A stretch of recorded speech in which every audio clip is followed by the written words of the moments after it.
La fille du Cantal et l'ordinateur des miracles. Impossible. Elle a forcément reçu de l'aide. Le corps professoral du MIT était stupéfait par l'algorithme audacieux d'une jeune Française originaire d'un village reculé du Cantal. Lorsqu'elle alluma l'écran, le directeur de l'IA de Tesla fut sidéré en voyant le code. C'est incroyable. C'est un problème que notre équipe de 10 personnes n'a pas pu résoudre en 6 mois.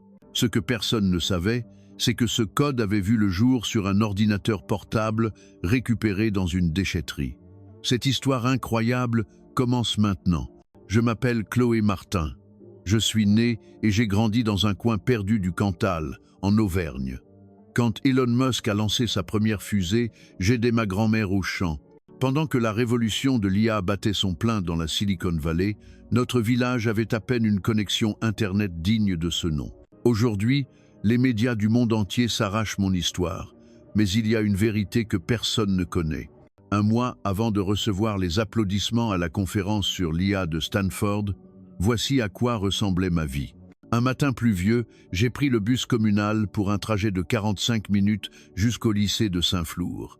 Mon uniforme, que ma grand-mère avait repassé la veille, était impeccable, mais le sac que je tenais à la main était un vieil article de seconde main que ma grand-mère avait acheté pour 1 euro au marché. Mes parents avaient quitté la maison après une faillite quand j'avais 10 ans, et depuis, nous ne vivions plus que toutes les deux, ma grand-mère et moi. Encore un cours d'informatique, soupira mon amie Sophie. Demande à Monsieur Durand de te laisser toucher un peu l'ordinateur, s'il te plaît. Je secouai la tête. À quoi bon? Je n'ai pas d'ordinateur à la maison. Même si j'apprends, je ne peux pas m'entraîner. La salle informatique de notre lycée ne comptait que 8 vieux ordinateurs datant de 10 ans que 30 élèves devaient se partager. De plus, j'entendais souvent des remarques comme « L'informatique, ce n'est pas pour les filles ». Chloé, tu veux vraiment travailler dans l'informatique? Il paraît qu'il faut faire de longues études à Paris pour ça. Pour des filles de la campagne comme nous, il vaut mieux préparer le concours de la Poste ou de la coopérative agricole, non? Même les professeurs n'étaient pas différents. Chloé Martin, tu es douée en français et en anglais? Pourquoi ne pas envisager une filière littéraire? Cet après-midi-là, je me suis arrêté à la bibliothèque municipale. Je ne pouvais utiliser l'ordinateur que pendant 1 heure, mais cette heure était ma seule fenêtre sur le monde. Je cherchais apprendre à coder seul, méthode pour étudier la programmation, et je rassemblais des informations. Le temps pour les lycéens est écoulé. D'autres personnes attendent, lança la bibliothécaire. Je refermais précipitamment le cahier, où je recopiais des notes. J'avais manqué le bus et j'ai dû rentrer à pied pendant 1 heure sous la pluie. Chloé, il pleut beaucoup aujourd'hui, mamie t'a préparé des galettes de pommes de terre. Yugola. En rentrant, ma grand-mère m'accueillit avec un grand sourire, mais les rides cachées derrière son sourire semblaient plus profondes. C'était le signe que la récolte de cette année avait encore été mauvaise. Assise à la longue table, en mangeant les galettes, je n'ai pas osé lui dire la vérité, que je voulais aller à l'université, que je voulais voir le monde au-delà de notre village. Ma grand-mère vendait déjà les légumes du potager pour payer mes études. Je ne pouvais pas lui imposer un rêve encore plus grand. « Mamie, je n'irai pas à l'université. Je trouverai un travail rapidement pour que tu n'aies plus à te fatiguer. » Elle sourit et me caressa la tête. « Chloé, tout ce que je veux, c'est que tu fasses ce que tu aimes. Ton bonheur, c'est tout ce qui compte pour moi. » Will, cette nuit-là, alors que je lisais un livre sur la programmation en cachette sous une petite lampe, mon regard fut attiré par quelque chose à l'extérieur. La pluie avait cessé et le clair de lune éclairait la déchetterie du village, trempée par l'averse. Quelque chose y brillait. C'était comme si le destin m'appelait. La curiosité me guida. À 2 heures du matin, quand toutes les lumières de la maison étaient éteintes et que j'entendais les ronflements de ma grand-mère, j'ouvris doucement la porte d'entrée. J'enfilai des bottes pour ne pas salir le sol de terre et, armé d'une lampe de poche, je me dirigeai vers la déchetterie à la sortie du village. Ce qui brillait sous la lune était un ordinateur portable. Sa coque argentée, qui semblait avoir appartenu à un modèle de luxe, était fissurée et tordue d'un côté, et l'écran était également brisé. Il avait sans doute été jeté par des gens de la ville qui en avaient acheté un neuf. Quel gâchis de jeter ça, pensais-je. Je le ramassai avec précaution. Il était plus lourd que je ne l'imaginais et mouillé par la pluie, mais cela n'avait aucune importance. Enfin, j'avais un ordinateur entre les mains. En l'éclairant avec ma lampe, j'ai vu qu'il s'agissait d'un Dell XPS, un modèle haut de gamme que je n'avais jamais vu dans la salle informatique du lycée. Si seulement il pouvait démarrer. Serrant l'ordinateur contre ma poitrine, je rentrais chez moi et le cachais dans un coin de ma chambre.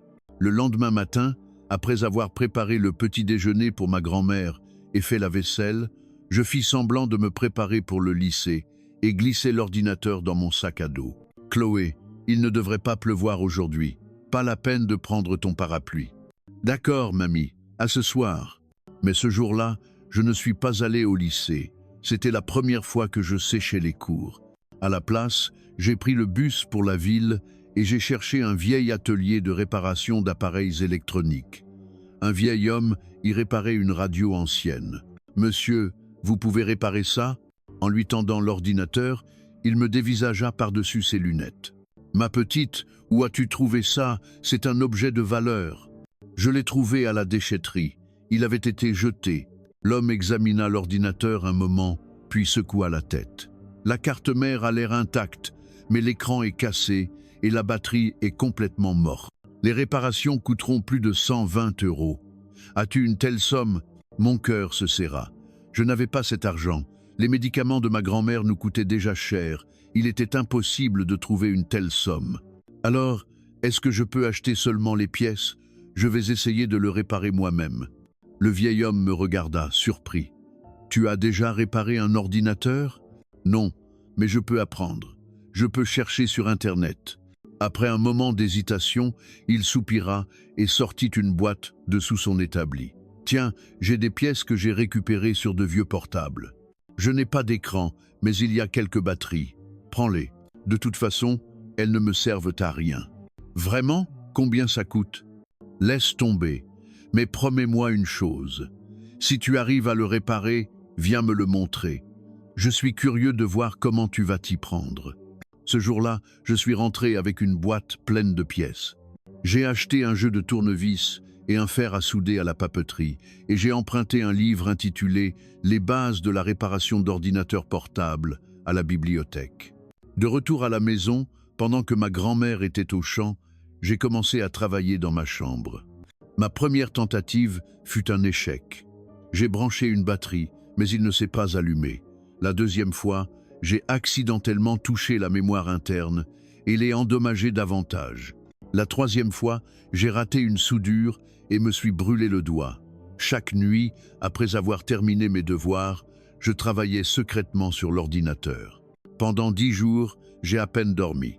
Et enfin, la 11e nuit. « S'il te plaît, cette fois, s'il te plaît. » J'appuyais sur le bouton d'alimentation et un miracle se produisit.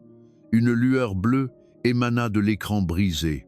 La moitié supérieure était inutilisable, mais la partie inférieure fonctionnait. J'entendis le son de démarrage et l'écran de connexion du système d'exploitation apparut. « Ça marche vraiment !» J'ai failli crier, mais j'ai mis ma main sur ma bouche pour ne pas réveiller ma grand-mère. Les larmes coulaient sur mes joues.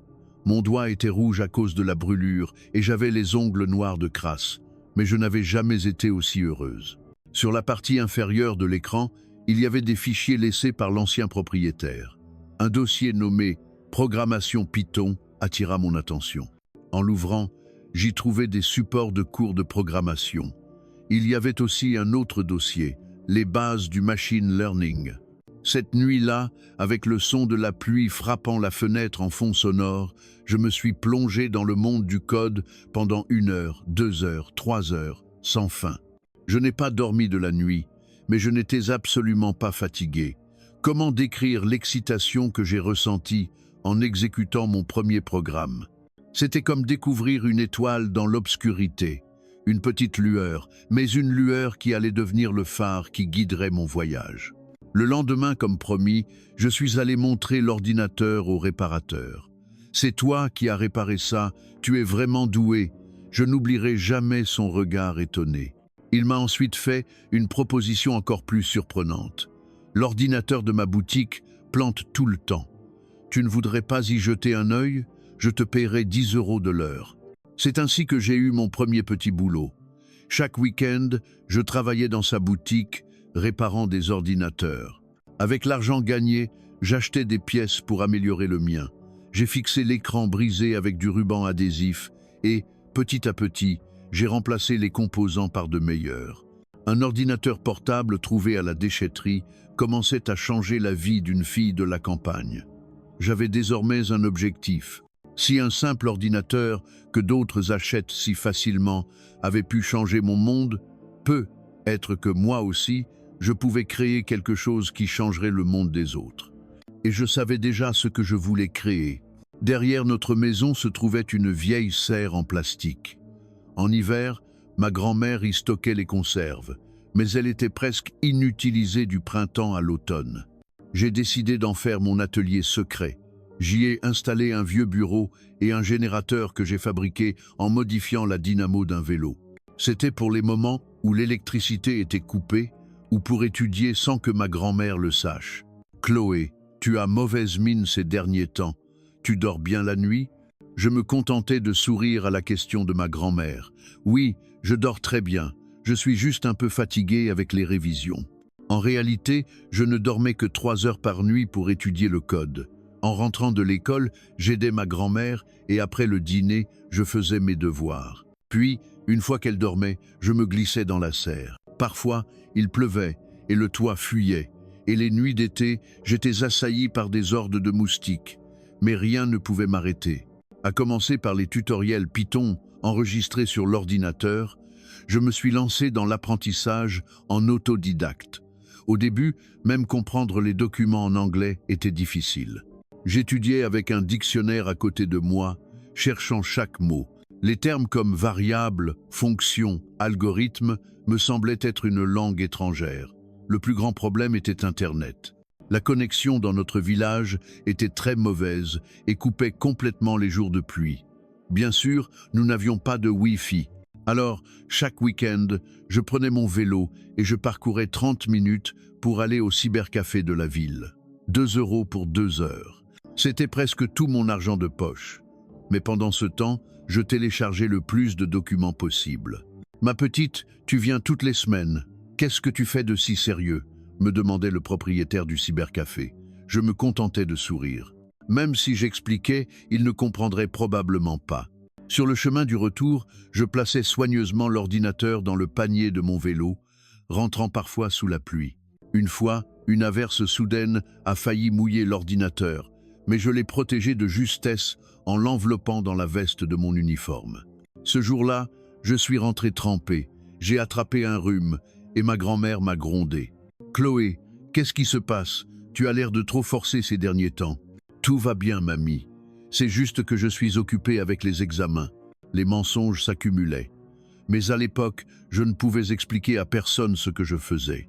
Une fille de la campagne vivant avec sa grand-mère qui apprend la programmation en autodidacte.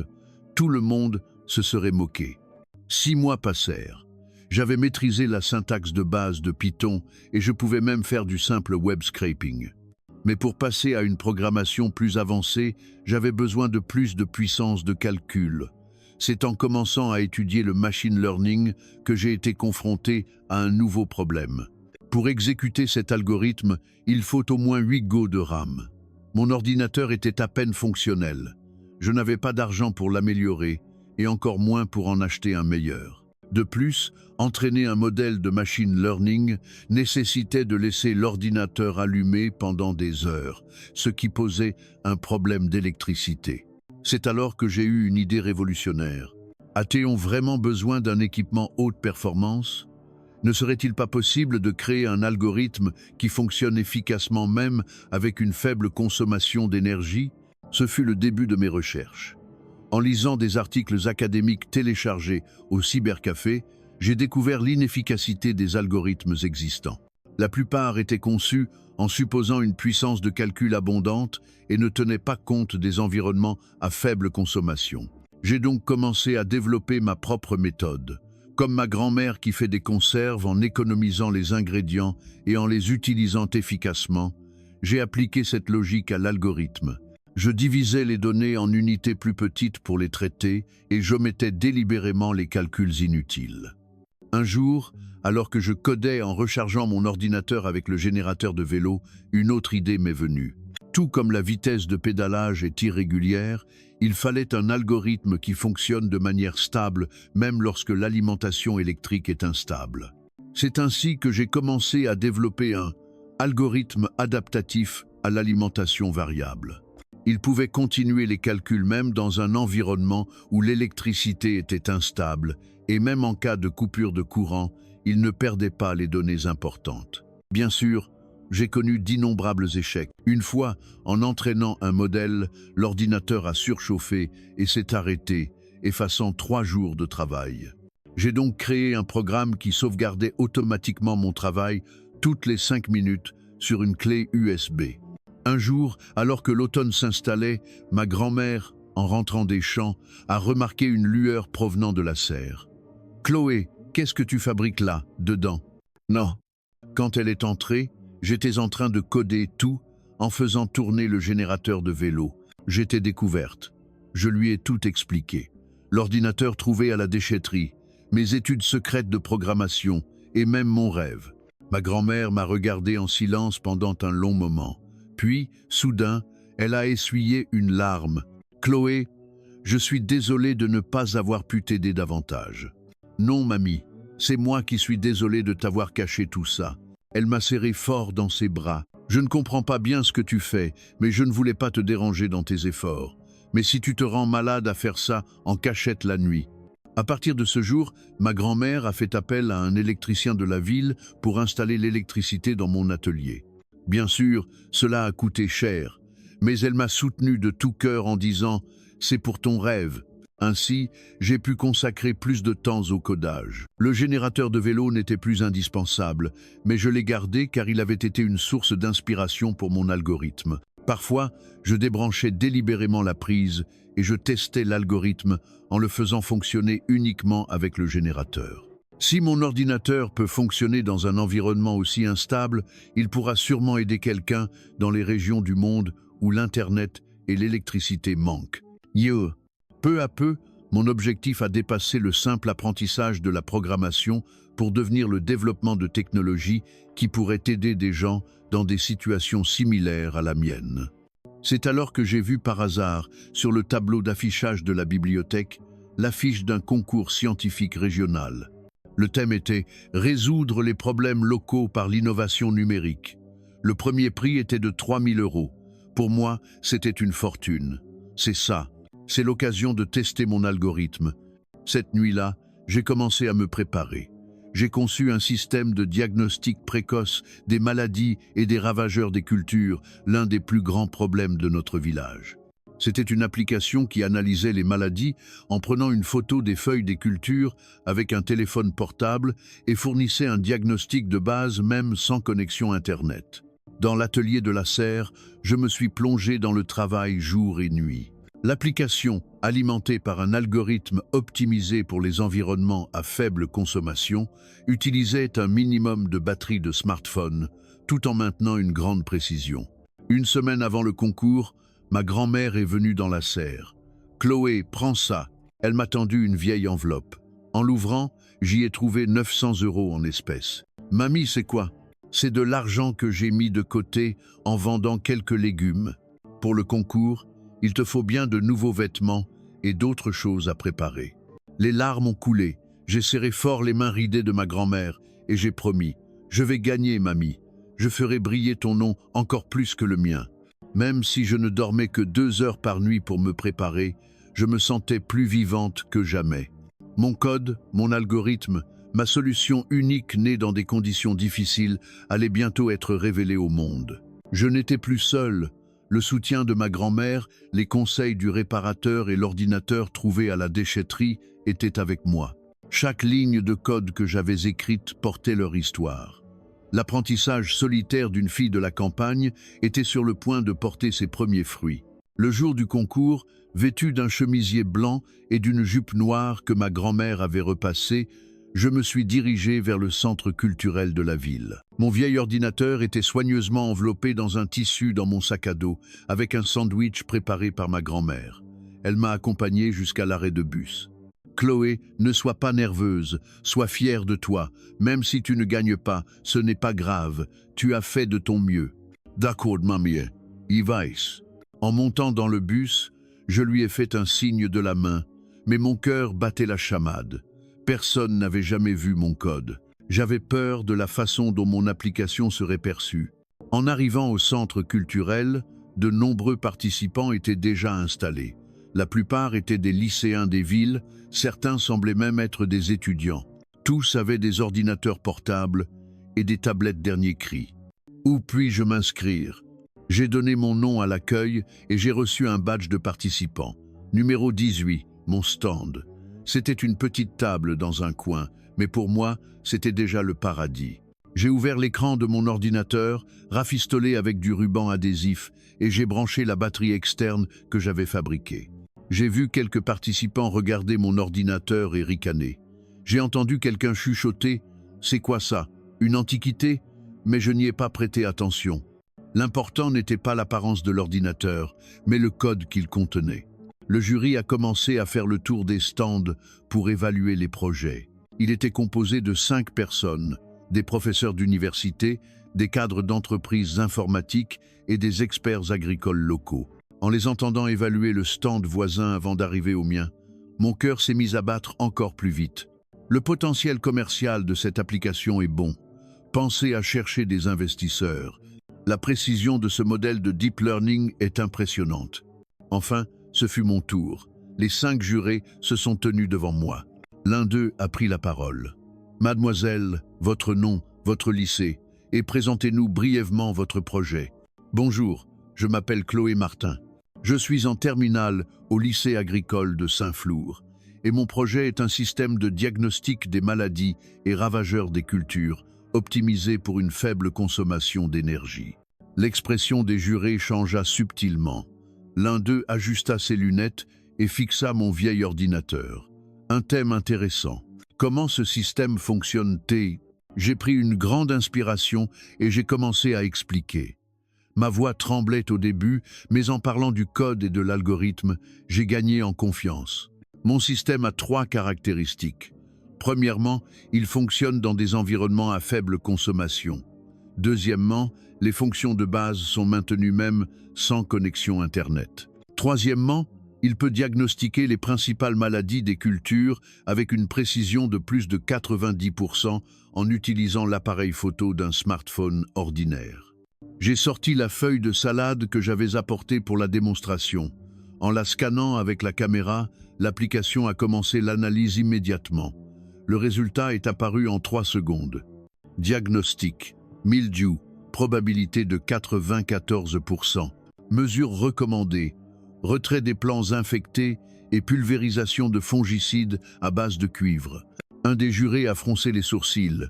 Impressionnant. Pour une telle vitesse et précision, on s'attendrait à du matériel de niveau serveur. Comment est-ce possible avec cet ordinateur?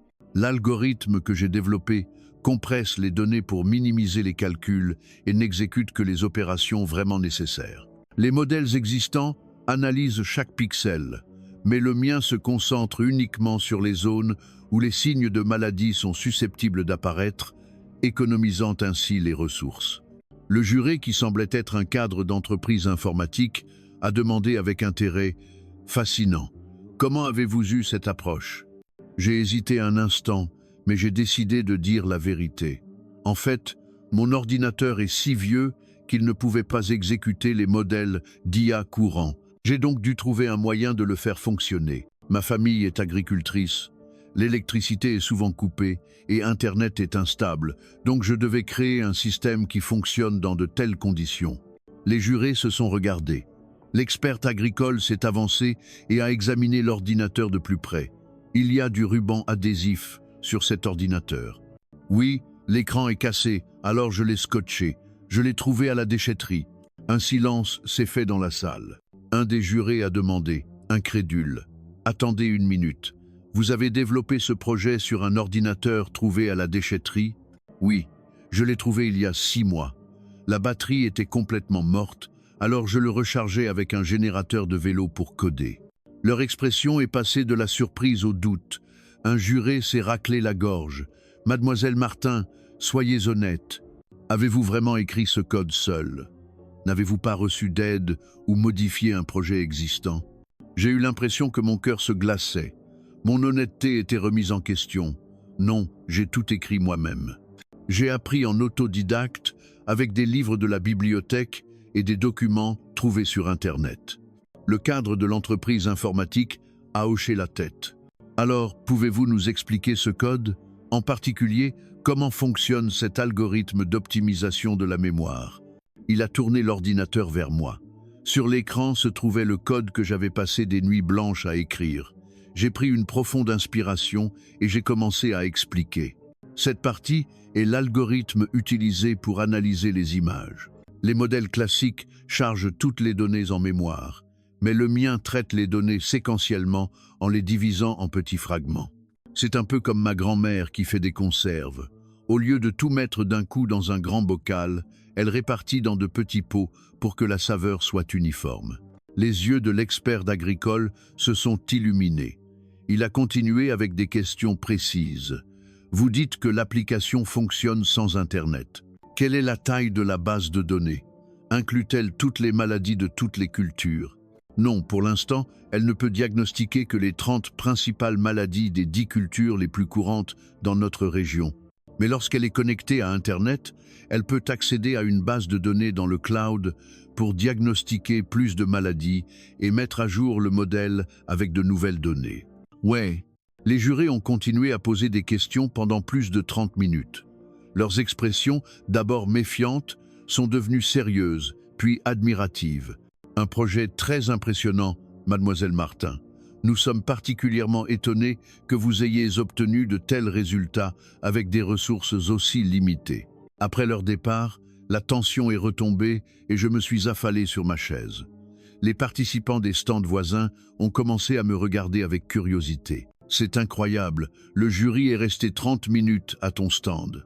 D'habitude, il ne reste même pas 5 minutes, m'a dit le garçon du stand d'à côté. Il venait d'un grand lycée parisien. Merci, ton projet était super aussi. Cet ordinateur, tu l'as vraiment trouvé à la déchetterie? Oui, il est à moitié cassé, mais il fonctionne bien. Il m'a regardé avec étonnement. Waouh, je n'imaginerais même pas ça. Si mon ordinateur se casse, j'en achète un nouveau. Ah? Pendant l'heure du déjeuner, plusieurs participants se sont rassemblés autour de moi. Au début, ils posaient des questions sur l'ordinateur, mais bientôt, les questions se sont tournées vers mon algorithme et mon code. La plupart d'entre eux suivaient des cours de programmation ou étaient encadrés par des professeurs d'université. Comment as-tu pu créer un tel algorithme en autodidacte? Tu es un génie, non? J'ai secoué la tête, embarrassé. Je ne suis pas un génie, je l'ai fait par nécessité. Je n'avais pas d'équipement coûteux, alors j'ai dû trouver une solution. À 15 heures, la cérémonie de remise des prix a commencé. Tous les participants se sont rassemblés dans l'auditorium. Je me suis assise au dernier rang. Honnêtement, je n'attendais aucun prix. Le simple fait d'avoir pu échanger avec tant de gens et d'avoir obtenu leur reconnaissance pour mon projet était déjà une grande joie. Mention honorable, lycée Louis-le-Grand, Paris, pour le projet Système de transport intelligent de Kevin Dupont. Sous les applaudissements, l'étudiant du lycée parisien est monté sur scène. Prix d'excellence.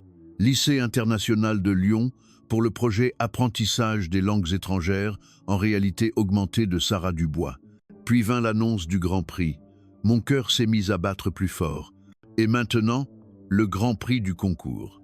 Jean, le présentateur a ouvert l'enveloppe et a semblé légèrement surpris. Lycée agricole de Saint-Flour pour le projet Système de diagnostic des maladies et ravageurs des cultures, optimisé pour une faible consommation d'énergie de Chloé Martin. Je n'en croyais pas mes oreilles. Mon nom, les applaudissements ont retenti autour de moi et quelqu'un m'a tapé sur l'épaule. Chloé, c'est ton nom qu'ils ont appelé. Monte sur scène. Les jambes tremblantes, je suis monté sur scène.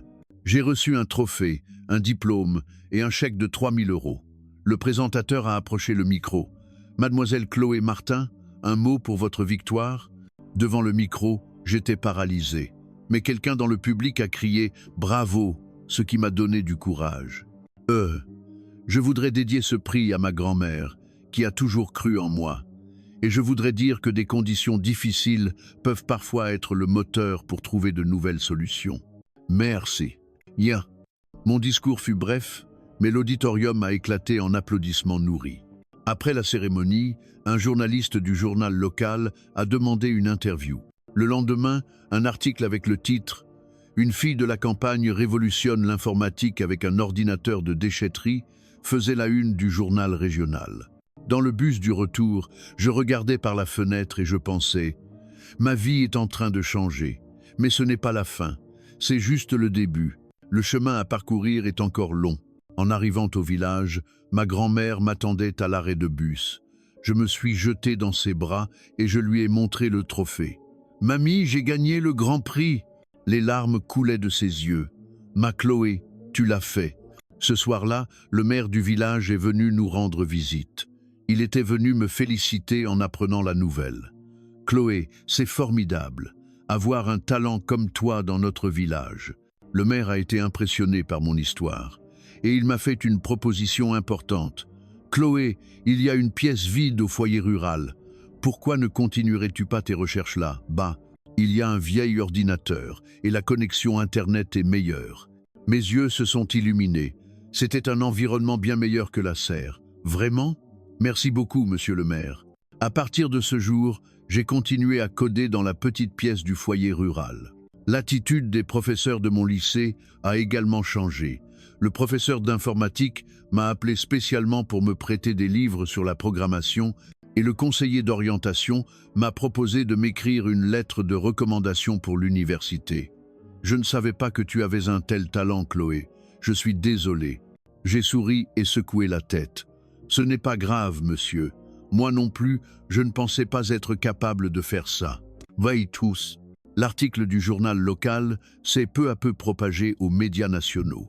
Il a été repris par le journal départemental, puis par un mensuel spécialisé en agriculture.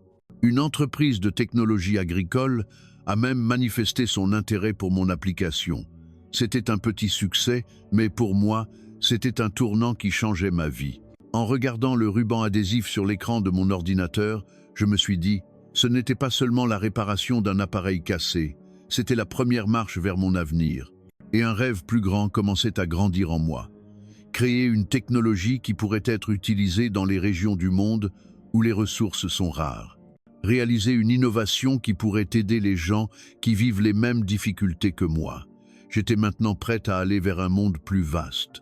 La petite salle du foyer communal est devenue la fenêtre par laquelle mon monde s'est élargi. Le jour, j'allais au lycée. L'après-midi, j'aidais ma grand-mère à la ferme. Et le soir, je me plongeais dans l'univers du code. Avec les 3000 € du concours, j'ai remplacé l'écran de mon ordinateur et augmenté la mémoire. Le ruban adhésif n'était plus nécessaire, mais j'en ai laissé un petit morceau, pour ne jamais oublier le début de mon voyage. Grâce à l'article, plusieurs entreprises de technologie agricole m'ont contacté. Elles voulaient tester mon application dans de vraies exploitations. Avec l'aide de mes professeurs, j'ai visité des fermes voisines le week-end pour tester et améliorer l'application.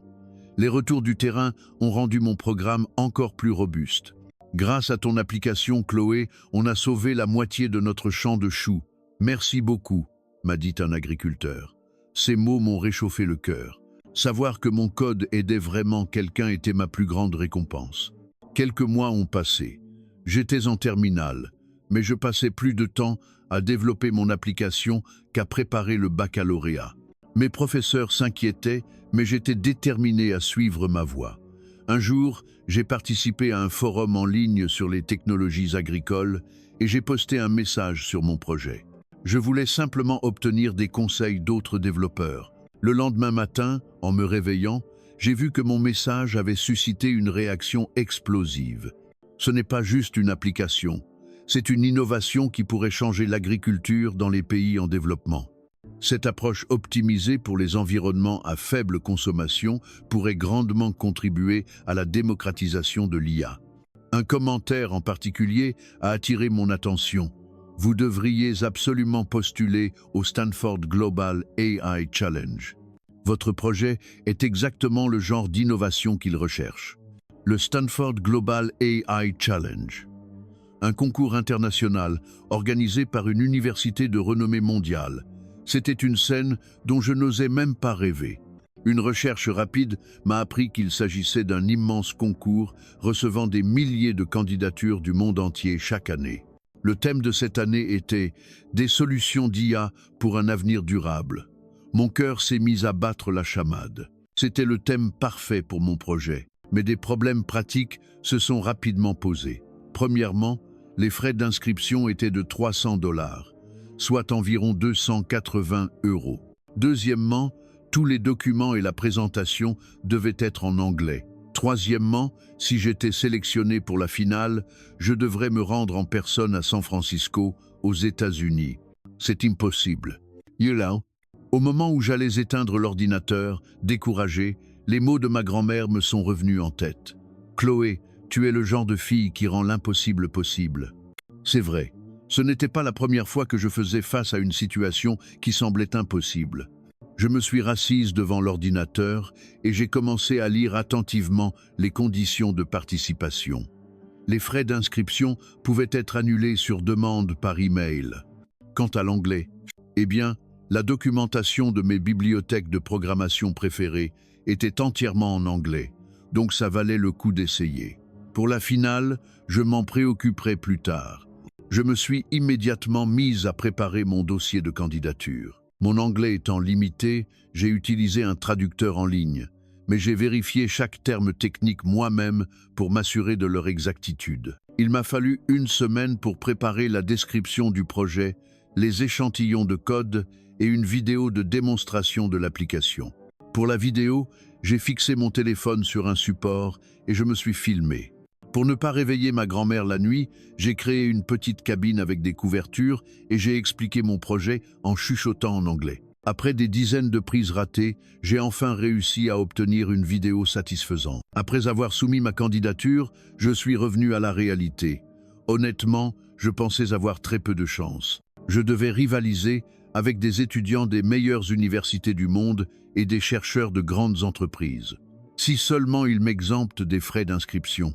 Une semaine plus tard, j'ai reçu un email du comité du concours. « Chère Chloé Martin, votre demande d'exonération des frais d'inscription a été approuvée. Nous avons également le plaisir de vous informer que votre projet, Système de diagnostic des maladies et ravageurs des cultures, optimisé pour une faible consommation d'énergie, a passé la première phase de sélection. Vous recevrez bientôt des instructions pour la prochaine étape. » Je n'en croyais pas mes yeux. J'avais passé la première sélection parmi des milliers de candidats. J'ai failli crier dans le foyer rural, mais je me suis retenu pour ne pas réveiller le maire dans la pièce voisine. La prochaine étape était un entretien en ligne, 15 minutes pour présenter mon projet aux jurés et répondre à leurs questions. En anglais, je me suis concentré entièrement sur la préparation de l'entretien. Chaque soir, je répétais ma présentation en anglais devant un miroir et j'ai même demandé de l'aide à la professeure d'anglais de la ville. En entendant mon histoire, elle m'a aidé gratuitement à corriger ma prononciation. Ta prononciation n'a pas besoin d'être parfaite. Tes idées et ta passion sont bien plus importantes. Le jour de l'entretien, je suis arrivé tôt au foyer rural. J'ai vérifié et revérifié la connexion Internet. Lorsque le lien de la visioconférence est devenu actif, j'ai pris une grande inspiration et je me suis connecté. Il y avait 3 jurés à l'écran, un professeur de Stanford, un chercheur en IA de Google et une représentante d'une organisation environnementale. « Bonjour, je suis Chloé Martin. Ravi de vous rencontrer », dis-je d'une voix tremblante. J'avais peur que mon accent français soit ridicule. « Bonjour Chloé. Nous avons trouvé votre projet très intéressant. Pouvez-vous commencer par nous le présenter ?» J'ai commencé ma présentation. Au début, mes mots se bousculaient, mais en parlant de mon application et de mon algorithme, j'ai gagné en confiance. Le code et les mathématiques sont des langages universels. Après tout, ainsi, mon algorithme utilise 95% d'énergie en moins que les modèles de deep learning classiques, tout en maintenant une précision de 90%. Les jurés semblaient surpris. Le chercheur de Google a demandé « C'est très impressionnant. Comment avez-vous eu cette approche ?» J'ai répondu honnêtement, par nécessité. Je vis à la campagne, l'électricité est instable et je code sur un vieil ordinateur portable.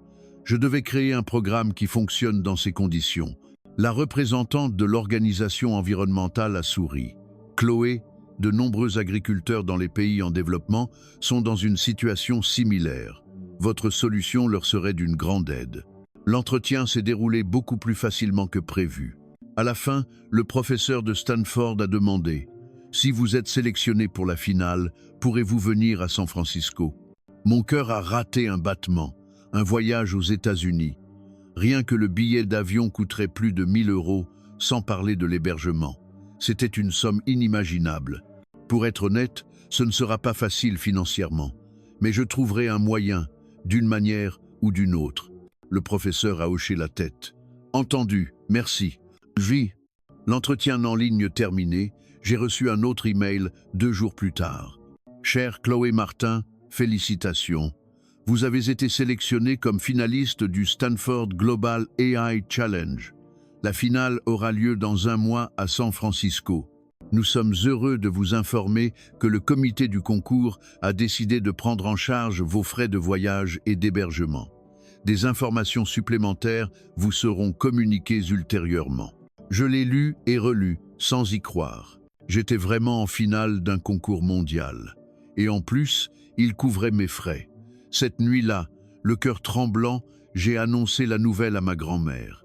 « Mamie, je vais aller en Amérique. » L'expression de ma grand-mère était mitigée, un mélange de joie et d'inquiétude. « L'Amérique, si loin. Chloé, tu comptes y aller toute seule ?»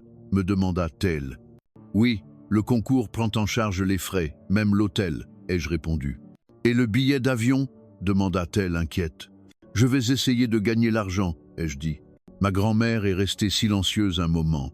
Puis, elle a dit lentement, « Tu n'es même jamais allé à Paris, et maintenant tu vas à l'autre bout du monde. » Des larmes perlaient dans ses yeux. J'ai eu la gorge serrée. « Mamie, je ne devrais être pas y aller. » Elle a secoué la tête fermement. « Si, tu dois y aller. Une occasion comme celle-ci ne se représentera être jamais. Va poursuivre ton rêve. » Ma grand-mère est allée dans sa chambre et en est revenue avec une vieille boîte en bois. C'est ce que j'avais économisé pour tes études, mais je pense que c'est plus important maintenant. Dans la boîte, il y avait un livret de caisse d'épargne. Le solde était de 3 000 €. Mes mains tremblaient. « Mamie, comment pourrais-je accepter ça ?» Posant le livret, ma grand-mère a soupiré profondément. « En fait, ça ne suffira probablement pas. L'Amérique, c'est vraiment loin. Et les billets d'avion sont chers, dit-on. » Le lendemain matin, ma grand-mère est partie plus tôt que d'habitude. Elle n'est rentrée que le soir, l'air fatigué mais soulagé. « Chloé, je suis allée à la mairie aujourd'hui. Le petit champ derrière la maison, je l'ai vendu. Le temps s'est arrêté. Mamie, qu'est-ce que tu dis? Ce champ, c'est papy qui te l'a laissé. » Oui, c'est la terre qu'il a gagnée en travaillant toute sa vie. Mais papy serait heureux de voir à quel point tu as grandi. Avec cet argent, achète ton billet d'avion et ce dont tu as besoin en Amérique. L'enveloppe que ma grand-mère m'a tendue contenait 5 000 € en espèces. Les larmes coulaient sur mes joues. « Mamie, comment pourrais-je jamais te rembourser ?» Elle m'a caressé la tête. « N'essaie pas de me rembourser avec de l'argent.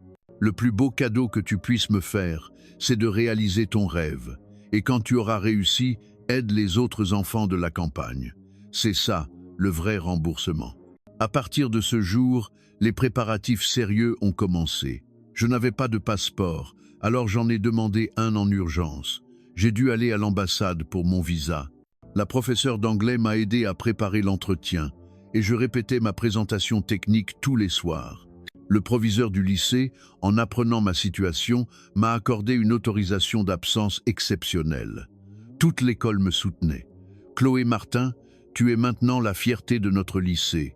Ne ressens pas la pression, profite de l'expérience, » m'a dit le proviseur, ce qui m'a beaucoup réconforté. À l'approche de la date du concours, l'anxiété et l'excitation se mêlaient. Je n'avais jamais pris l'avion et communiquer en anglais me faisait peur. Passer seul le contrôle à l'immigration américaine, faire le check-in à l'hôtel. Même les plus petits détails m'inquiétaient. mais une détermination plus forte que toutes mes craintes m'animait. Je voulais profiter de cette occasion pour faire connaître ma technologie au monde et partager l'importance du problème que j'essayais de résoudre. La veille de mon départ, assise avec ma grand-mère, nous regardions les étoiles. « Mamie, j'ai peur. » « C'est normal. Tu as peur parce que tu vas dans un endroit où tu n'es jamais allé. Mais Chloé, ce que tu as accompli jusqu'à présent était un défi encore plus grand. Avec un ordinateur trouvé à la déchetterie, tu as réalisé de telles choses. Cette fois encore, tu t'en sortiras très bien. » Les paroles de ma grand-mère m'ont donné du courage. Le lendemain matin, tout le village est venu me dire au revoir. Le maire avait mis à disposition la voiture de la commune pour m'emmener à l'aéroport de Clermont-Ferrand. Dans la voiture, ma grand-mère me serrait fort la main.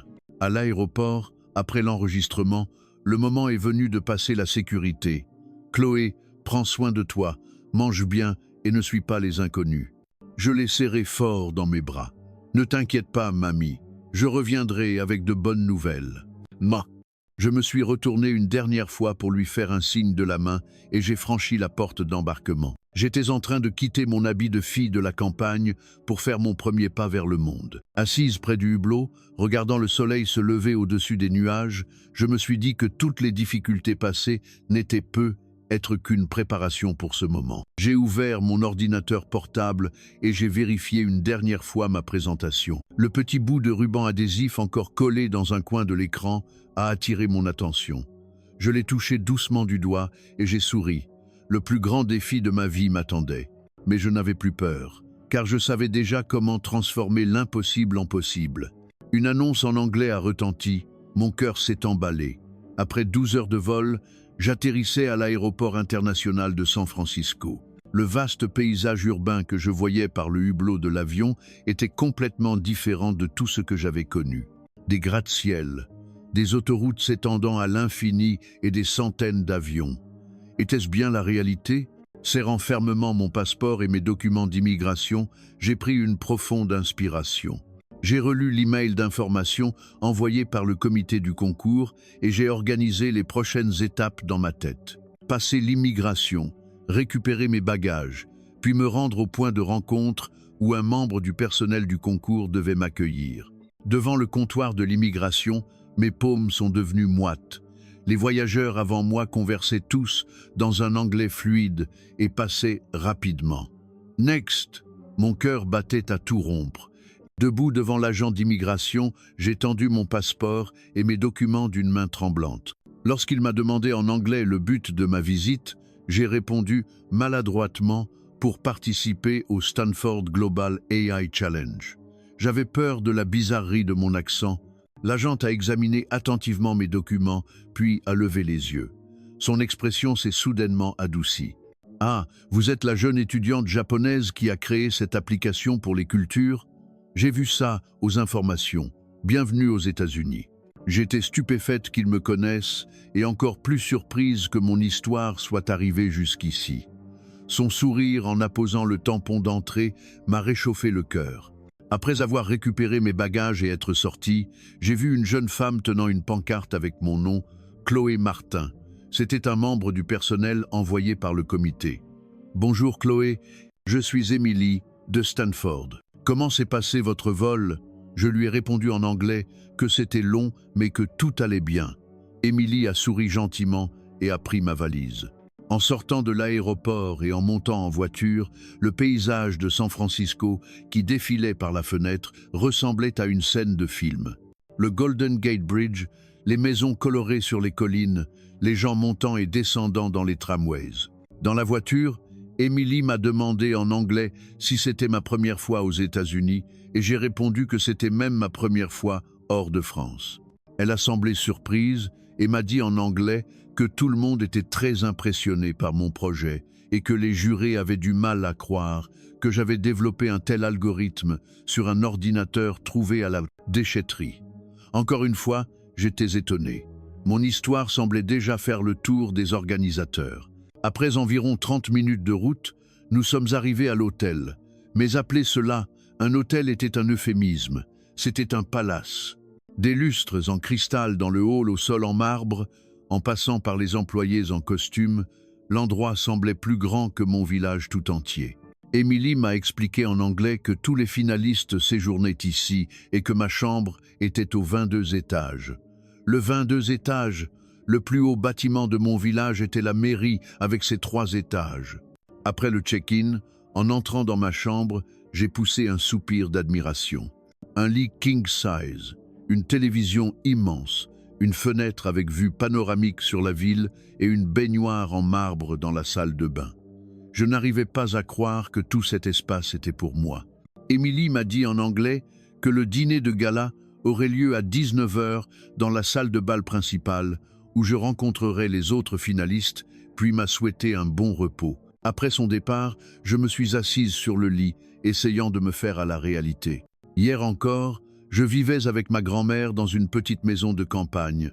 Et aujourd'hui, j'étais assise au 22 étage d'un hôtel de luxe à San Francisco. En regardant par la fenêtre, j'ai imaginé à quel point ma grand-mère serait surprise. J'ai pris mon téléphone et j'ai photographié la chambre, pour lui montrer plus tard. À l'approche de l'heure du dîner, j'ai mis une robe et je me suis dirigé vers la grande salle. En descendant dans l'ascenseur, la tension est montée. L'idée de me retrouver dans la même pièce que des étudiants des plus grandes universités américaines et des chercheurs de multinationales me coupait le souffle. En entrant dans la salle de bal, j'ai été ébloui par la décoration somptueuse et les gens en tenue de soirée. Au moins une centaine de personnes discutaient en petits groupes. Au milieu d'eux, je détonnais clairement. Ma robe noire, achetée dans une boutique de la ville, semblait bien trop simple ici. Une femme grande et blonde s'est approchée et m'a salué en anglais. Elle s'est présentée comme le docteur Rebecca Chambers, la directrice du concours, et a dit qu'elle était très heureuse que je sois là. Le docteur Chambers m'a présenté à d'autres participants.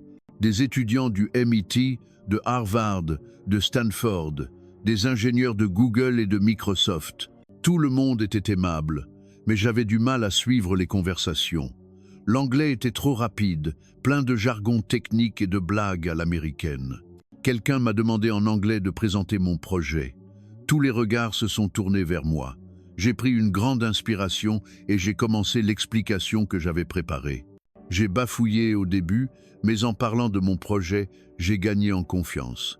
J'ai expliqué en anglais que mon algorithme était conçu pour des environnements à ressources limitées et qu'il maintenait une précision de 90% avec 95% d'énergie en moins. Après mon explication, la réaction a été surprenante. C'est absolument génial. La plupart des recherches en IA supposent une puissance de calcul infinie, mais votre approche est complètement différente. Avez-vous pensé à des applications dans d'autres domaines que l'agriculture?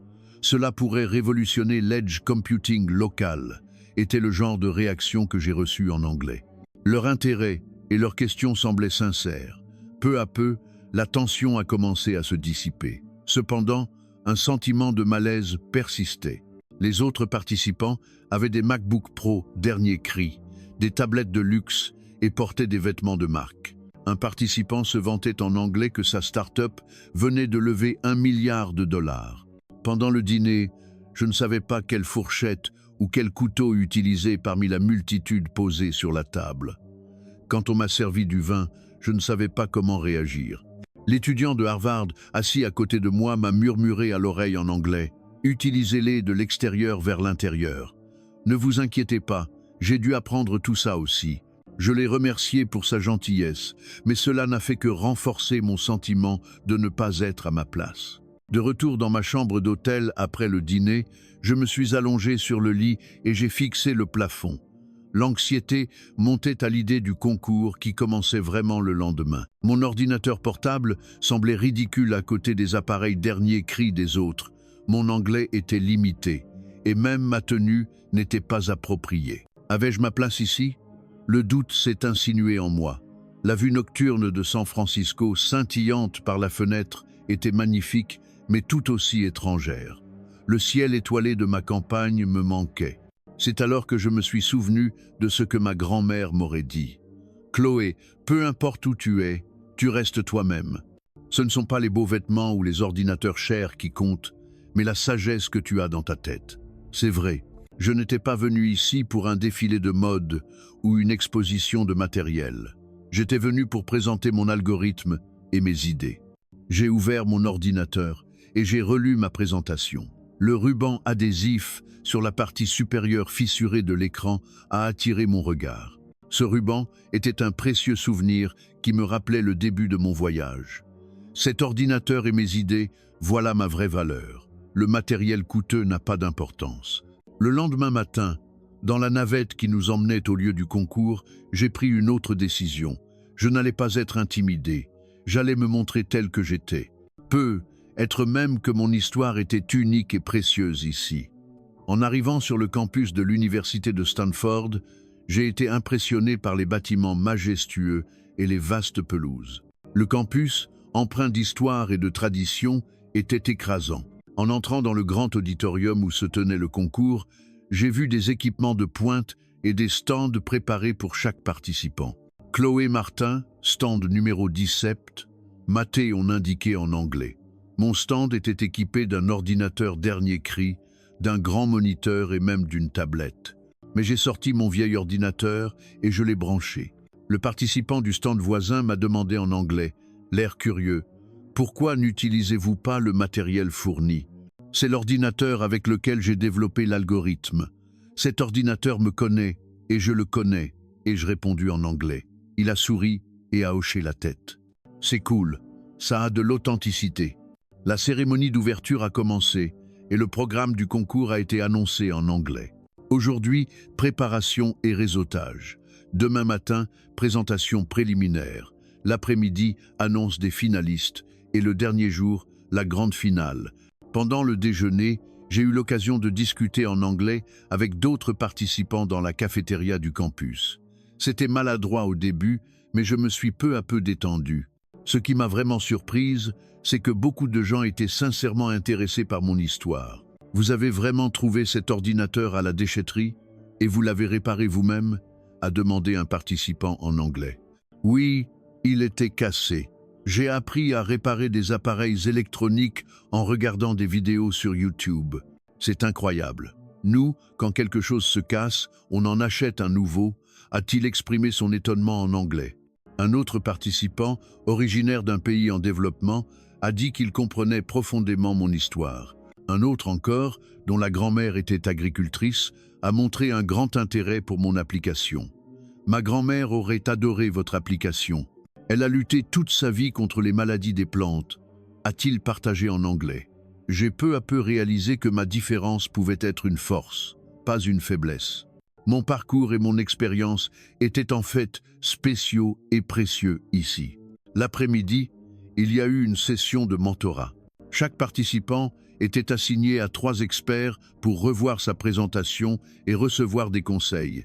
Mon mentor était le responsable de la recherche en IA chez Google. La façon dont votre algorithme aborde l'optimisation des ressources est très intéressante. Mais dans votre présentation, vous semblez trop vous déprécier, m'a-t-il conseillé en anglais. Il a examiné ma présentation avec moi et n'a pas ménagé ses conseils. N'ayez pas peur de raconter votre histoire.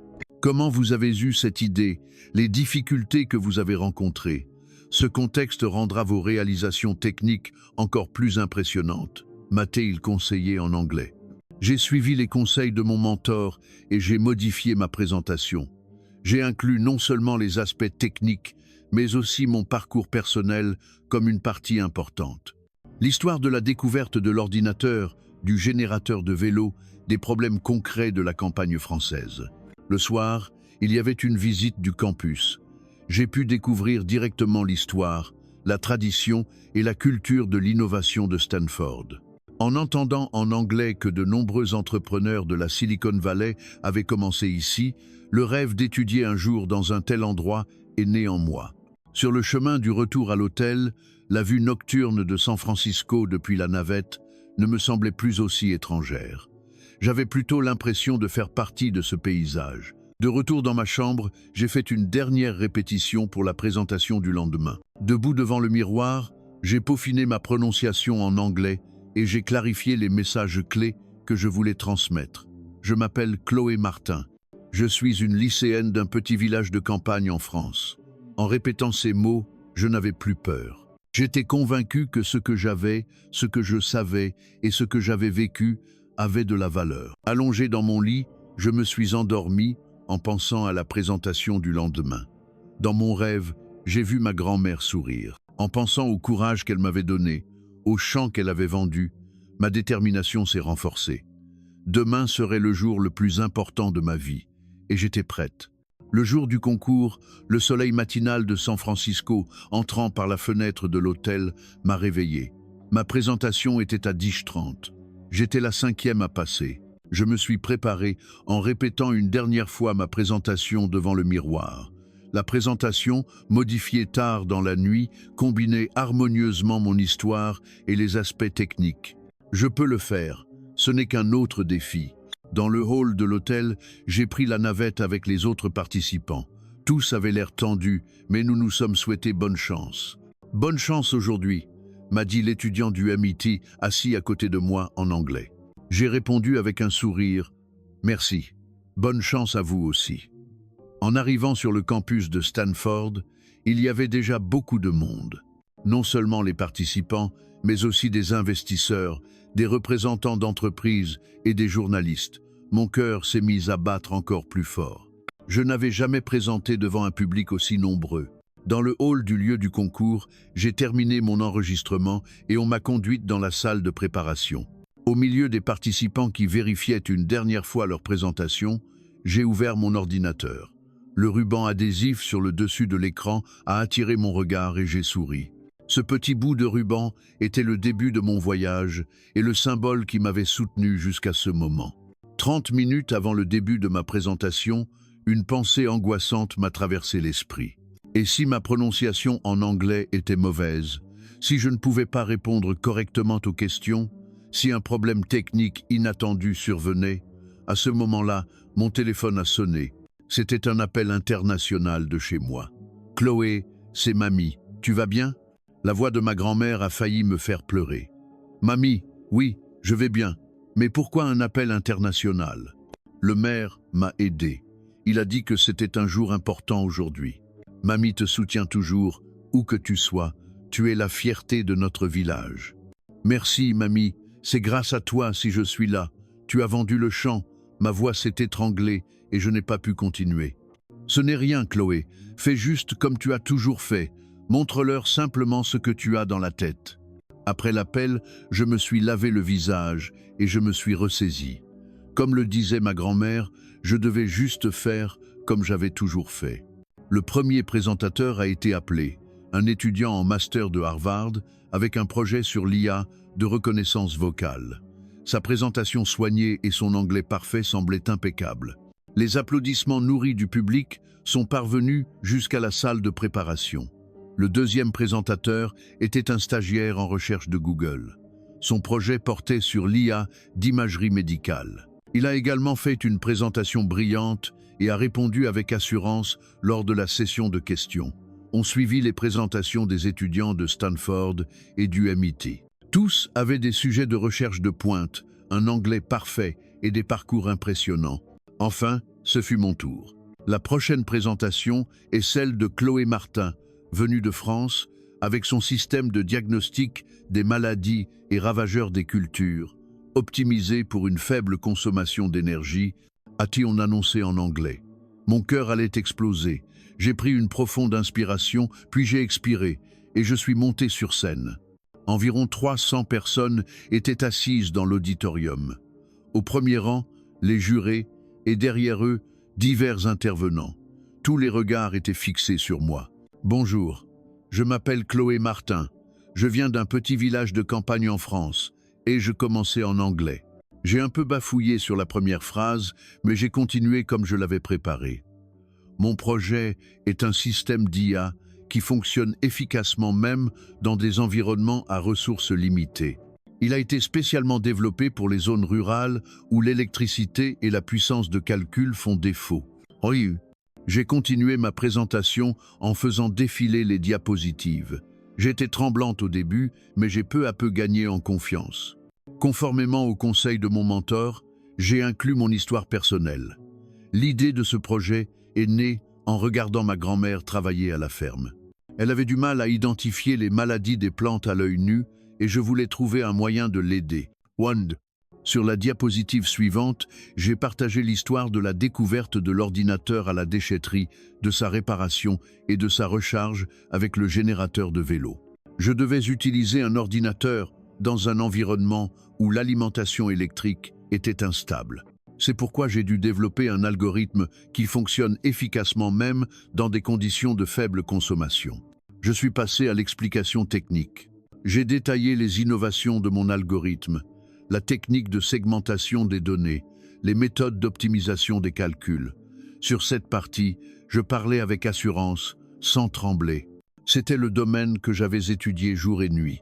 Les modèles de deep learning existants analysent chaque pixel, mais le mien se concentre uniquement sur les zones où les signes de maladie sont susceptibles d'apparaître. Cela nous permet de réduire la charge de calcul de 95% tout en maintenant une précision de 90%. Au moment culminant de ma présentation, l'écran de mon ordinateur a soudainement clignoté et s'est éteint. Mon cœur s'est glacé un instant. J'ai entendu un murmure dans le public. Je suis désolé, mon ordinateur. Mais à ce moment-là, étrangement, je me suis senti calme. J'avais déjà vécu cette situation d'innombrables fois. Les coupures de courant à la ferme, la connexion Internet qui lâche au cybercafé, tout cela faisait partie de mon quotidien. En fait, cette situation est l'exemple parfait du problème que je suis en train de décrire. Le public a ri et la tension s'est relâchée. C'est exactement le genre de système stable dans des environnements instables que j'essaie de créer. J'ai rapidement sorti une clé USB et je l'ai connectée à l'ordinateur fourni par les organisateurs. Heureusement, j'avais sauvegardé ma présentation. Prévoir de telles situations imprévues est aussi une philosophie centrale de mon algorithme. J'ai continué ma présentation et sur la dernière diapositive, j'ai montré des exemples d'utilisation de mon application dans des fermes réelles et mes plans de développement futurs.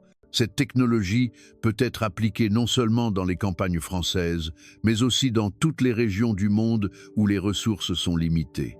Je crois que la technologie devrait être pour tout le monde. Après avoir terminé ma présentation, il y a eu un moment de silence. Puis, soudain, de vifs applaudissements ont éclaté. Un des jurés s'est levé pour applaudir, et bientôt, tout le monde l'a suivi. La session de questions a commencé. Prévoyez-vous d'appliquer votre algorithme à d'autres secteurs industriels? J'ai répondu avec confiance à la première question. Oui, cette technologie fonctionnant dans des environnements à faible consommation peut être appliquée dans divers domaines tels que la télémédecine, la surveillance des zones sinistrées, les systèmes éducatifs dans les pays en développement, etc. Les questions se sont succédées et j'y ai répondu calmement, une par une. Même pour les questions techniquement très complexes, j'ai pu expliquer clairement. C'était le sujet que j'avais étudié jour et nuit pendant des mois. La dernière question a été posée par le président du jury, un professeur de Stanford. Mademoiselle Martin, quel a été le point le plus difficile dans le développement de cet algorithme? J'ai réfléchi un instant, puis j'ai répondu honnêtement. Sur le plan technique, le plus difficile a été de trouver l'équilibre entre le maintien de la précision et la minimisation de l'utilisation des ressources. Mais personnellement, le plus difficile a été de croire en moi-même. De croire que l'idée d'une fille de la campagne avait de la valeur et pouvait changer le monde. Le président du jury a hoché la tête. Aujourd'hui, vous avez prouvé que cela a amplement de la valeur. Merci. En retournant à ma place, d'autres participants m'ont fait un signe de pouce levé et certains m'ont adressé des regards de félicitations. Toutes les présentations terminées pendant l'heure du déjeuner, de nombreux participants et intervenants sont venus me parler. Les participants originaires de pays en développement, en particulier, ont montré un vif intérêt pour mon approche. Votre présentation était vraiment inspirante. Nous avons des problèmes similaires dans notre région, et votre approche pourrait être appliquée, m'a dit en anglais un participant africain en me tendant sa carte de visite. Des chercheurs de grandes entreprises technologiques m'ont également demandé mes coordonnées. Un ingénieur de Google a dit que mon algorithme pourrait convenir à leur projet Next Billion Users. Nous avons besoin de personnes avec votre perspective dans notre équipe. Seriez-vous intéressé par un stage? J'ai exprimé ma gratitude et nous avons échangé nos coordonnées. Je n'arrivais pas à croire que de telles propositions étaient réelles.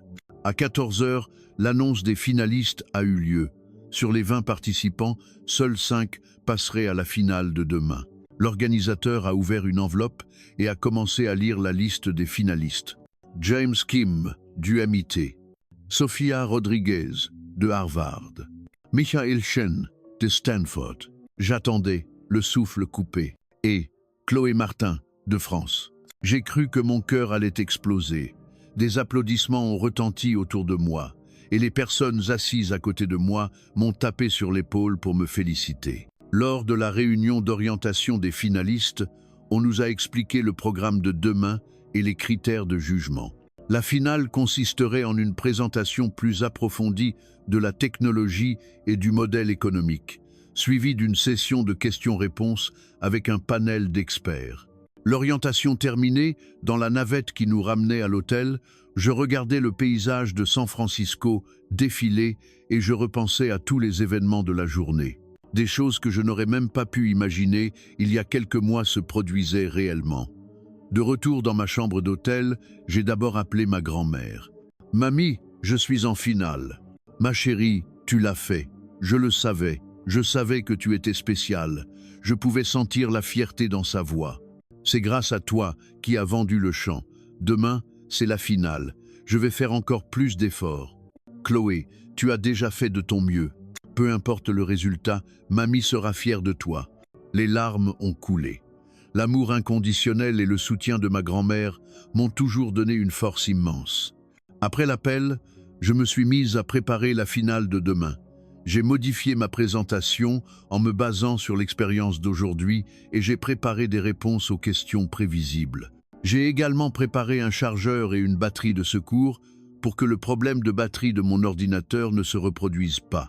Au fur et à mesure que la nuit tombait, la tension augmentait, mais je ressentais aussi une étrange sérénité. J'avais déjà fait mes preuves et obtenu la reconnaissance de nombreuses personnes. Peu importe le résultat de demain, personne ne pourrait m'enlever les réalisations d'aujourd'hui. Allongé dans mon lit, en imaginant la finale de demain, je me suis souvenu du moment où l'écran de mon ordinateur rafistolé s'est éteint. Je réalisais maintenant que ma réaction calme face à cette situation avait en fait laissé une impression plus forte. Les échecs et les difficultés peuvent aussi devenir notre propre histoire. Cette nuit-là, sous le ciel scintillant de San Francisco, le rêve d'une fille de la campagne se rapprochait un peu plus de la réalité. C'était le moment où sa persévérance, qui n'avait jamais cédé face aux défis et aux échecs, commençait enfin à être reconnue par le monde. Le jour de la finale, sur scène, mon nom a été appelé. Le Grand Prix du Stanford Global AI Challenge de cette année est décerné à Chloé Martin de France. Un instant, je n'ai plus rien entendu. Mon nom, c'était comme dans un rêve. Mes jambes tremblaient en montant sur scène, mais cette même sérénité de la veille m'est revenue. Au centre de la scène, en recevant le trophée, j'ai regardé le public qui m'offrait une standing ovation. Même Elon Musk, assis au premier rang, s'était levé pour applaudir. Chloé Martin, un mot sur votre victoire?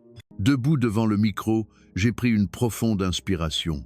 Je dédie cet honneur à ma grand-mère, qui a toujours cru en moi. Elle a vendu un champ précieux pour mon rêve. Et je veux dire à tous les enfants des régions du monde où les ressources sont rares, vos idées ont de la valeur, votre expérience est spéciale. N'ayez pas peur de relever des défis. Dès la fin de la cérémonie, les journalistes se sont précipités. CNN, qu'est-ce que ça fait de surprendre la Silicon Valley avec un ordinateur trouvé à la déchetterie? BBC, quels sont vos projets futurs? Forbes, est-il vrai que vous avez reçu des offres de Tesla et de Google? Alors que je répondais aux questions dans un tourbillon, quelqu'un m'a tapé sur l'épaule. C'était Elon Musk. Votre algorithme est intéressant. Venez à mon bureau demain à 9 heures. Je veux discuter. Cette nuit-là, de retour dans ma chambre d'hôtel, j'ai vérifié mon téléphone et j'ai trouvé des centaines de messages. Des propositions d'entretien de Google, Microsoft, Facebook et même une offre d'admission avec bourse complète du MIT. « Mamie, j'ai gagné !» Ma voix s'est étranglée au téléphone. Ma Chloé, tu l'as fait. Je te regarde à la télé. Tout le village ne dort pas à cause de toi. Manu. Le lendemain matin, tous les grands journaux de San Francisco faisaient leur une sur moi. Une fille de la campagne déclenche une révolution de l'IA avec un ordinateur de déchetterie. Une jeune prodige française secoue la Silicon Valley. Une adolescente ouvre de nouvelles perspectives pour l'IA à faible consommation. Au siège de Tesla, j'ai rencontré Elon Musk. Il a dit qu'il voulait appliquer mon algorithme aux voitures autonomes de Tesla et aux robots spatiaux et m'a fait une offre exceptionnelle. Un salaire annuel de 500 000 $, des stock options et votre propre équipe de recherche. Pouvez-vous commencer tout de suite? Google a proposé des conditions encore meilleures et Facebook a demandé de me confier un projet spécial pour les pays en développement. Un célèbre fonds de capital risque de la Silicon Valley m'a même proposé d'investir 10 millions de dollars si je créais ma start-up immédiatement. En une semaine, ma vie a complètement changé. Le président français m'a même appelé pour me féliciter et les Nations Unies m'ont demandé de faire un discours sur le développement durable. Au milieu de toute cette attention et de ces propositions, je me suis senti soudainement perdu. L'offre fastueuse de la Silicon Valley, la bourse du MIT, les opportunités en entreprise. Quelle voie choisir? Cette nuit-là, je réfléchissais en regardant les lumières de San Francisco depuis la fenêtre de ma chambre d'hôtel. Soudain, l'image de la petite école de mon village, des salles de classe sans ordinateur et de ma grand-mère qui m'avait donné le courage de rêver m'est revenue à l'esprit. Toutes les propositions étaient attrayantes, mais j'avais un rêve plus grand dans mon cœur. Donner des opportunités aux enfants qui se trouvent dans la même situation que moi. C'était ce que je voulais vraiment faire. Lors d'une interview avec CNN, j'ai révélé mon rêve pour la première fois. Je pense que le succès ne se mesure pas à la hauteur que l'on atteint, mais au nombre de personnes que l'on aide à s'élever avec soi. Je veux retourner dans ma ville natale et créer une école de programmation pour les enfants des zones rurales. Puis, après la diffusion de cette interview, quelque chose d'encore plus incroyable s'est produit. Des messages de soutien à ma décision ont afflué du monde entier. La fondation Google a promis une subvention de 10 millions de dollars pour un projet d'éducation technologique en milieu rural et la fondation Bill Melinda Gates m'a également contacté. Mon voyage, commencé avec un ordinateur abandonné, revenait maintenant comme une grande vague qui allait changer le monde. Et j'ai décidé de ramener cette vague dans le petit village de campagne où j'avais grandi. Au milieu de tant de propositions et de possibilités, je devais enfin prendre une décision. Je n'avais presque pas dormi ces derniers jours, tourmenté par ce choix crucial pour mon avenir. Le matin du dernier jour, en me préparant pour la conférence de presse qui aurait lieu à l'hôtel de San Francisco, je me suis tenu devant le miroir et j'ai pris une profonde inspiration. Aujourd'hui, j'allais annoncer mon choix au monde. Chloé, quelle que soit ta décision, mamie te soutiendra. Les paroles de ma grand-mère lors de notre appel de la veille résonnaient dans mon cœur. Elle avait toujours été de mon côté.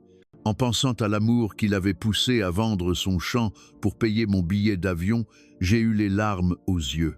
Mes pas étaient lourds en me dirigeant vers la salle de conférence de l'hôtel prestigieux. Les journalistes du monde entier occupaient déjà tous les sièges. Les flashs des appareils photos crépitaient sans cesse dans ma direction. En montant sur l'estrade et en me tenant devant le micro, mon cœur battait la chamade. Mais je n'étais plus la jeune fille de la campagne tremblante sur scène. J'étais une personne prête à choisir sa propre voie. Bonjour, je suis Chloé Martin. Au cours de la semaine dernière, j'ai reçu des propositions incroyables de la part de nombreuses personnes. Toutes ces offres étaient un grand honneur et aucune n'était facile à refuser. Après un court silence, j'ai annoncé ma décision. J'ai décidé d'accepter la bourse complète du MIT. Les journalistes prenaient des notes à la hâte. Certains hochaient la tête comme si c'était une décision attendue. Mais je ne me contenterai pas de me consacrer à mes études. En collaboration avec la fondation Google, je vais lancer l'initiative mondiale de programmation rurale et je rentrerai en France à chaque vacances pour enseigner la programmation aux enfants de mon village et des régions rurales environnantes. Cette fois, un murmure de surprise a parcouru la salle. De nombreux journalistes se sont regardés. Quant à Tesla, j'ai décidé de participer à leur programme de stage d'été pour acquérir une expérience pratique dans le domaine de l'informatique à faible consommation. Je souhaite poursuivre ces 3 valeurs: les études, l'expérience professionnelle et l'entrepreneuriat social. Les questions ont fusé.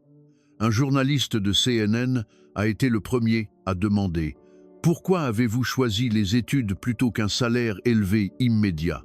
J'ai encore beaucoup à apprendre. L'éducation au MIT me fournira les connaissances et le réseau nécessaires pour avoir un impact plus grand. L'argent peut toujours se gagner, mais l'opportunité d'une éducation de classe mondiale ne se présentera peu, être pas 2 fois. La question d'un journaliste de la BBC a suivi. Il est surprenant qu'à votre jeune âge, vous preniez une décision aussi équilibrée. Qu'est-ce qui vous a influencé? J'ai réfléchi un instant avant de répondre. Je pense avoir appris de la sagesse de ma grand-mère. Elle a travaillé dur toute sa vie, mais elle a toujours partagé avec ses voisins. J'ai appris d'elle la valeur d'une vie équilibrée. Et la découverte fortuite de l'ordinateur à la déchetterie m'a aussi appris quelque chose. Les choses les plus précieuses se trouvent parfois dans les endroits les plus inattendus. Sinon, un journaliste français a demandé « Concrètement, quelles activités prévoyez-vous dans les campagnes françaises ?» Premièrement, je prévois d'organiser des camps de programmation dans mon village et les régions rurales voisines. Deuxièmement, en collaboration avec le ministère de l'Éducation nationale, je souhaite développer un programme d'enseignement de la programmation applicable aux écoles rurales de tout le pays. Enfin, je prévois de rechercher des méthodologies d'enseignement spéciales pour permettre d'apprendre la technologie même dans des environnements à ressources limitées comme le mien. Après la conférence de presse, le président du MIT s'est approché et m'a serré la main. « Chloé, nous sommes impressionnés par votre vision. Le MIT soutiendra pleinement votre initiative mondiale de programmation rurale. En la reliant à nos programmes d'éducation pour les pays en développement, nous pourrons créer un impact encore plus grand. » Le représentant de la fondation Google m'a également félicité. Nous avons décidé de soutenir votre initiative à hauteur de 3 millions de dollars sur les 3 prochaines années. Nous avions besoin de jeunes avec une telle vision. À ma grande surprise, Elon Musk était également présent à la conférence de presse. Il s'est approché de moi et a souri. Un choix judicieux. L'éducation est toujours un bon investissement. Nous t'attendons pour notre programme de stage. Et souviens-toi, la porte de Tesla te sera toujours ouverte. Cette nuit-là, de retour dans ma chambre d'hôtel, j'ai appelé ma grand-mère. « Mamie, j'ai décidé d'aller au MIT. Mais ne t'inquiète pas, je rentrerai à chaque vacances. Je vais aussi ouvrir une classe pour enseigner la programmation aux enfants de notre village. » La voix de ma grand-mère tremblait. « Chloé, quelle que soit ta décision, mamie t'aime. Mais c'est quoi le MIT? Je ne comprends pas bien. » J'ai ri et j'ai répondu « C'est la meilleure université du monde, mamie. J'y apprendrai encore plus de choses pour pouvoir aider encore plus de gens. » Vraiment? Notre Chloé va dans une si grande université. C'est incroyable. Mais comment vas-tu payer les frais de scolarité? Ne t'inquiète pas, mamie, j'ai une bourse complète. Et une entreprise appelée Google va sponsoriser mon projet. Google? Qu'est-ce que c'est que cette entreprise? C'est l'entreprise qui permet de faire des recherches sur Internet, mamie. Ah, et quand je rentrerai en vacances, je t'apprendrai à utiliser un smartphone. Après l'appel, j'ai regardé les lumières de San Francisco s'étendre par la fenêtre. Un avenir que je n'aurais même pas pu imaginer il y a quelques semaines s'ouvrait devant moi. Un mélange de tremblement et d'excitation. Le lendemain, dans l'avion qui me ramenait en France, j'ai pris la résolution de devenir un pont entre ma ville natale et le monde. Mon choix n'était pas seulement pour mon succès personnel, mais pour partager les opportunités avec un plus grand nombre de personnes. En arrivant à la maison, les habitants du village m'ont accueilli avec une banderole. « Bienvenue à notre fierté, Chloé Martin ». Le maire avait organisé une petite cérémonie de bienvenue au foyer rural. Et tout le monde était très fier de moi. C'est là que j'ai annoncé pour la première fois mon projet de camp de programmation rurale. Cet été, je voudrais organiser un camp de programmation de 2 semaines au foyer rural. Les enfants de notre village et des écoles voisines pourront y participer gratuitement. Google a accepté de nous fournir 10 ordinateurs portables. Les yeux des gens brillaient. Les parents en particulier avaient l'air pleins d'espoir. Notre fils pourra-t-il devenir comme Chloé? Les enfants qui n'ont pas d'ordinateur peuvent-ils participer? Oui, tout le matériel sera fourni. L'important, c'est la curiosité et la passion des enfants. Dès la semaine suivante, les préparatifs sérieux ont commencé. Nous avons aménagé une petite salle informatique dans un coin du foyer rural et amélioré la connexion Internet. Les ordinateurs promis par Google sont arrivés et le MIT a envoyé du matériel pédagogique. Le premier jour du camp de programmation, 20 enfants se sont présentés. À ma grande surprise, la moitié d'entre eux étaient des filles. Celles-là même qui se faisaient autrefois moquer parce que la programmation n'était pas pour les filles. Bonjour à tous. J'ai grandi dans ce village et j'ai été confronté à de nombreuses limites. Mais ces limites m'ont finalement aidé à trouver mes propres solutions créatives. Vous aussi, vous pouvez trouver des moyens de dépasser vos propres limites. Le premier cours s'est déroulé sans ordinateur. J'ai expliqué les concepts de base de l'algorithmique avec du papier et des crayons. Les enfants ont appris les principes de la programmation comme un jeu. À partir du deuxième jour, nous avons utilisé les ordinateurs. Les yeux des enfants brillaient de curiosité. Pour beaucoup d'entre eux, c'était la première fois qu'ils utilisaient leur propre ordinateur.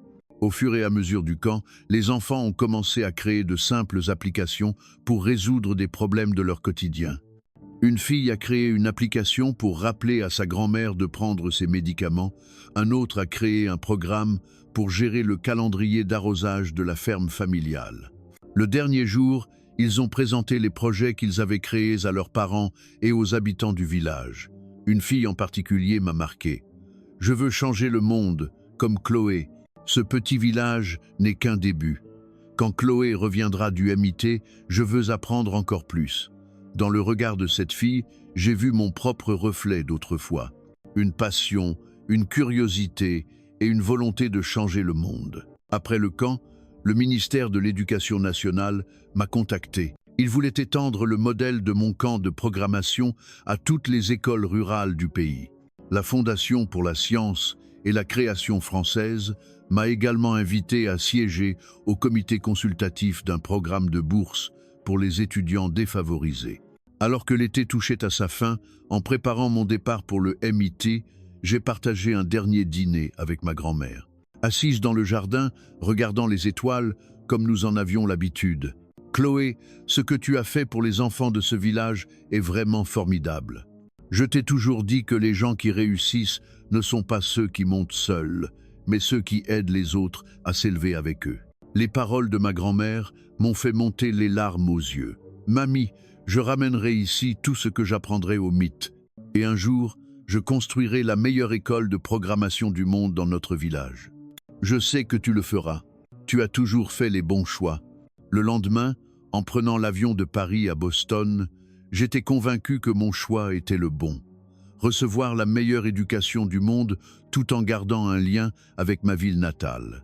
Trouver un équilibre entre l'accomplissement personnel et la contribution sociale. C'était la voie que j'avais choisie.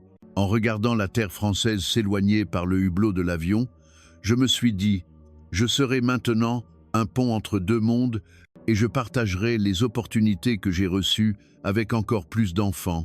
Ce sera le vrai sens de ma réussite. 5 ans plus tard, après la cérémonie de remise des diplômes du MIT, j'assistais en tant que juré au World Youth AI Challenge à Paris. Des étudiants du monde entier y présentaient leurs projets. Une jeune fille en particulier se démarquait. Avec une voix assurée, elle poursuivait sa présentation. C'était un visage que je connaissais bien. C'était Amélie. Maintenant étudiante en 2e année à Polytechnique, elle avait développé un système d'irrigation intelligent basé sur des drones pour les zones rurales, et elle captait l'attention des jurés du monde entier. Ce système analyse les schémas d'approvisionnement en eau optimaux pour les cultures en se basant sur les données collectées par les drones et il contrôle automatiquement via un réseau de capteurs à faible consommation. Il permet d'obtenir un rendement supérieur de 20% avec 90% d'eau en moins. Le projet d'Amélie n'était pas un simple travail d'étudiante. Il était déjà utilisé dans son village et des pays d'Asie envisageaient de l'adopter. La présentation terminée, pendant la session de questions, un juré a demandé « D'où vous est venue l'inspiration pour une idée aussi innovante ?»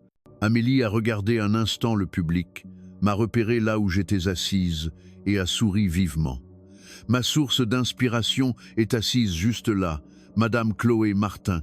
C'est elle qui, il y a 10 ans, nous a enseigné la programmation pour la première fois dans notre petit village rural. Elle a appris la programmation en autodidacte sur un ordinateur trouvé à la déchetterie. Et sur la base de cette expérience, elle nous a donné une chance. » Des applaudissements ont éclaté dans le public. Amélie a continué. « L'enseignement le plus important que j'ai reçu de Chloé, c'est que la technologie n'est pas seulement un outil, mais une force qui peut changer la vie des gens. Et que les limites que nous avons peuvent être le moteur pour trouver des solutions créatives. Je veux dédier ce prix à Chloé, qui m'a donné le courage de réparer un ordinateur abandonné. » Ces paroles ont déclenché une standing ovation. J'ai retenu mes larmes, je me suis levé et j'ai applaudi Amélie. Ce jour-là, Amélie a remporté le grand prix du concours et a reçu des offres de soutien à la recherche de 5 pays. Après la cérémonie, Amélie a couru vers moi et m'a serré fort dans ses bras. « Chloé, j'ai réussi. Comme tu l'as toujours dit, même les enfants de la campagne comme nous peuvent changer le monde. Je suis si fière de toi, Amélie. Tu es allée encore plus loin que ce que j'avais rêvé. » Ce soir-là, dans un café parisien, j'ai longuement parlé avec Amélie. Elle a dit qu'elle voulait retourner dans son village pour enseigner à encore plus d'enfants et qu'elle prévoyait un projet de village intelligent combinant l'agriculture et l'IA. Comme toi, Chloé, je veux trouver un équilibre entre mes études et ma contribution. Je veux partager ce que j'ai appris. Ces paroles m'ont touché. La vague de changements initiée par un ordinateur trouvé à la déchetterie continuait de se propager. Maintenant, cette vague me dépassait, et à travers Amélie, puis à travers d'autres enfants, elle allait encore plus loin, encore plus fort. Cette nuit-là, sur le chemin du retour à l'hôtel, je me suis souvenu de cette nuit pluvieuse où j'avais trouvé l'ordinateur pour la première fois. Un voyage que je n'aurais jamais pu imaginer à l'époque s'était déroulé, et ce n'était plus mon voyage solitaire, mais un voyage partagé avec de nombreux enfants. La parole de ma grand-mère, selon laquelle le vrai succès n'est pas de monter seul mais d'aider les autres à s'élever avec soi, était la vérité. Peut être que le plus grand cadeau que je puisse offrir au monde n'est pas la technologie elle-même, mais le courage de donner aux autres la possibilité de transformer l'impossible en possible. La vague de changements initiée par un ordinateur trouvé à la déchetterie continuait de se propager, et ce voyage est encore en cours. Comment avez-vous trouvé cette histoire jusqu'à présent? Le voyage de Chloé Martin, commencé avec un ordinateur trouvé à la déchetterie, va bien au-delà d'une simple histoire de succès. En surmontant les limites d'un environnement difficile et de ressources limitées avec imagination et persévérance, elle est devenue un véritable leader qui partage son succès avec les autres. N'hésitez pas à aimer et à vous abonner à la chaîne. Merci.